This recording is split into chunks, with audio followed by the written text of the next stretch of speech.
آزمائش کتنی ہی طویل کیوں نہ ہو، صبر کے صلے ہمیشہ خوبصورت ہی ہوتے ہیں۔ تہجد کی دعائیں اللہ نے کن کہنے کے لیے بنائی ہیں۔ تہجد تو اس نصیب سے بھی لڑ جاتی ہے جس کے سامنے تمہاری دعائیں بے بس ہو جاتی ہیں۔ مایوسی کفر ہے، پھر کیوں تم مایوس ہوتے ہو؟ کیا تمہیں پتہ نہیں؟ اور عنقریب تمہارا رب تم کو اتنا دے گا کہ تم خوش ہو جاؤ گے، اور پھر ایک دن تمہیں وہ سب کچھ مل جائے گا جس کی تم نے اپنے رب سے امید لگائی ہوئی تھی۔ جہاں اتنا مانگا ہے وہاں ایک بار پھر مانگ لو، ممکن ہے تمہاری یہ آخری دعا ہی معجزوں کی دعا ہو۔ صبر کرنے والے اللہ کے دوست بن جاتے ہیں، اور اللہ ان کا جو راستے تمہیں انجان لگ رہے ہیں، دیکھنا اللہ انہی راستوں سے معجزوں کا سفر شروع کر دے گا۔ تمہارا مان ہے نا اللہ پہ کہ وہ تمہاری سنے گا، دیکھنا وہ تمہارا مان ٹوٹنے سے پہلے ہی تمہارے لیے آسانیاں پیدا کر دے گا۔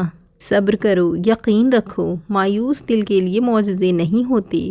اگر اللہ نے اپنے بندوں کو آزمائش کے دوران تنہا ہی چھوڑنا ہوتا تو حضرت ہاجرہ کو تپتے ہوئے ریگستان کے بیچوں بیچ پانی کیوں پلاتا؟ یہ دنیا جو تمہیں ناممکن سے ڈراتی ہے، تمہارا اللہ اکیلا ہی اس دنیا پر بھاری ہے، تو کیا ہوا جو تم کہہ نہ سکے؟ تمہارا اللہ تو دھڑکنوں کی تڑپ بھی سنتا ہے۔ بے شک جو آزمائش میں صبر کرتے ہیں وہی تو اللہ کا ساتھ پا لینے والوں میں سے ہیں، اور آپ جانتے ہیں نا کہ اللہ کا سہارا کافی ہوتا ہے انسان کو، کیونکہ اللہ کا سہارا انسانوں کے کمزور سہارے کی مانند نہیں ہوتا، کیونکہ جب اللہ آپ کا ہاتھ تھام لیتا ہے تو پھر وہ مضبوطی سے تھام لیتا ہے۔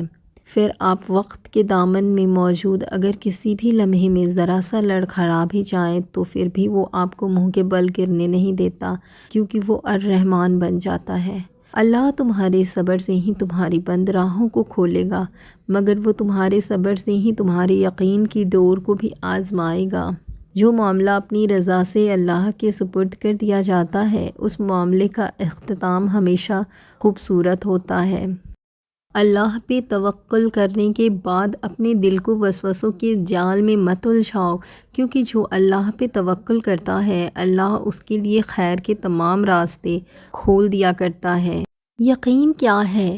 جب ساری دنیا ٹھکرا دے، ساری دنیا نفرت کرنے لگے، تب بھی اللہ کی محبت پر یقین۔ قہر کی سب علامتیں دکھائی دینے کے باوجود بھی اس رب کے رحم پر یقین۔ لوگ لاکھ مرتبہ کہیں یہ ممکن نہیں، لیکن اس کے کن کہنے پر یقین۔ سارے راستے بند ہونے کے باوجود بھی اس کی قدرت پر یقین۔